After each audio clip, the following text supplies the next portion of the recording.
Abalombe abakolera mu kirombe ky'ekireka mu Kira Town Kansala enkya ya leero bakedde okukwata bipande basobole okulumba poliisi ekira okujja bannaabwe abakwatiddwa olunaku lw'eggulo nga bagezaako okubalemesa okukolera mu kirombe kino. Atusibise n'abantu baffe babasibe ate tuli bamativu ku kintu omugaga kyakoze.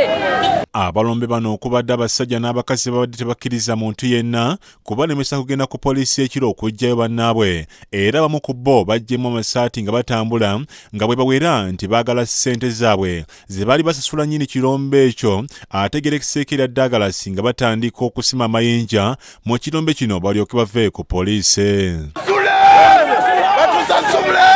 Twakajjayo looni ne batugoba batya looni gituli bubi batuwajja nakubiri. Wabaddewo omu ku balombe obwedda ayagala okugyamu empale olw'obusungu obungi bwabadde nabo nti kubanga ensimbi ze yasasula yali yazeewola bwewoze. Ate omulala ye abadde asitudde ebbujje lye ng'agamba nti mukazi we yanoba olw'okubanga yali takyaleeta ssente waka. Batambudde okuva ekireka ne boolekera olw'ekira bakira obwedda bwe bayitanga abantu babaleka basasamadde. Babadde banatera okutuuka ku kira poliisi n'ebeekiika mu maaso ng'ekuliddwa amakulira poliisi y'ekira Mission Samuel n'abaduumira okukyusa badde gye bavudde.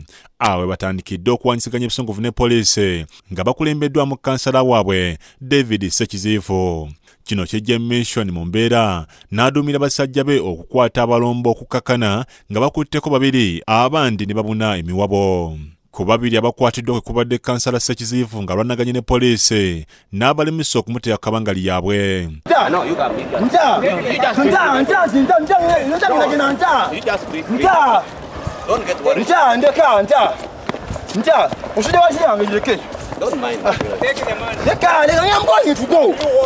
DPC Mission ategeeza nti Sekiziivu bagenda kumugulako omusango okukuma mu bantu omuliro kubanga nnyini kirombe yali yabayimiriza dda okukolera mu kifo kye oluvannyuma Meeya Mamerito Mugerwaze n'abakakanya embeera n'erokedda mu nteeko.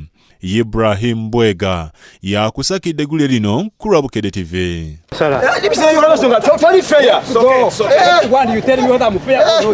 Totally fair with this case.